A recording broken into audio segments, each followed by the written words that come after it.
One reason China's spectacular rise sometimes alarms its neighbours is that from the Himalayas to the sea, it claims territory it does not control.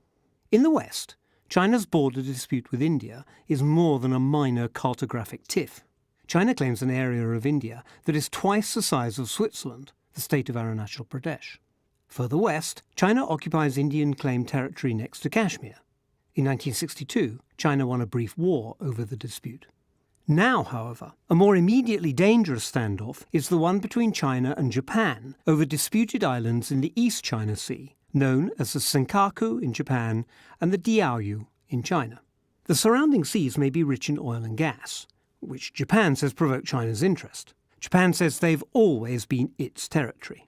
A new and much more dangerous phase of the dispute began in 2012 after Japan's government nationalised 3 of the islands by buying them from their private owner.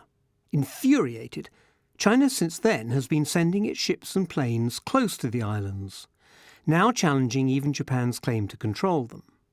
Japan's ally America has confirmed that its security guarantee does cover the islands. It and Japan were especially provoked by China's unilateral announcement in November 2013 of an air defence identification zone covering the islands.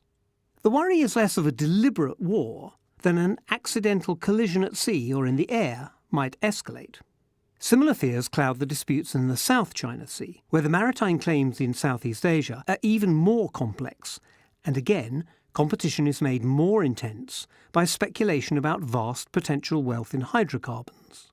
In May 2014, China moved a massive oil rig to drill for 2 months near the Paracel Islands, in waters claimed by Vietnam.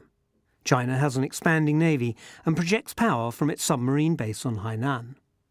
To the south, China and Vietnam also claim the Spratly Archipelago, as does Taiwan, whose claim in the sea mirrors China's. But the Philippines also has a substantial claim. Malaysia and even tiny Brunei have an interest too.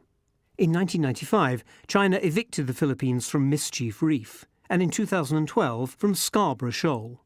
The Philippines accuses China of salami-slicing tactics, stealthily expanding its presence in disputed waters. In March 2014, it tried to stop the Philippines from resupplying a small garrison it maintains on the Second Thomas Shoal. Since then, it has appeared to be building an airstrip on the Johnson's South Reef. Apparently ignoring international law, China and Taiwan point to a map from the 1940s showing a big U-shaped 9-dashed line around the edge of the sea. All China's, they say. The Philippines, to China's fury, is challenging this at a UN tribunal.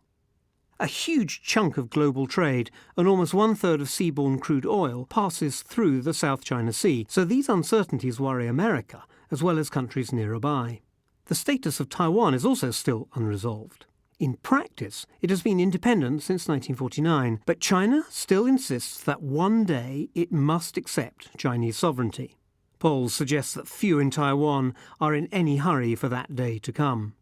China has never renounced the use of force against Taiwan if necessary, and has hundreds of missiles on its coast trained on the island.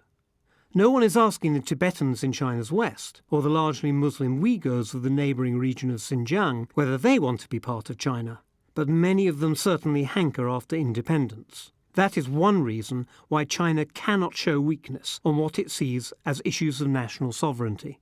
Its expansionist dreams are haunted by separatist nightmares.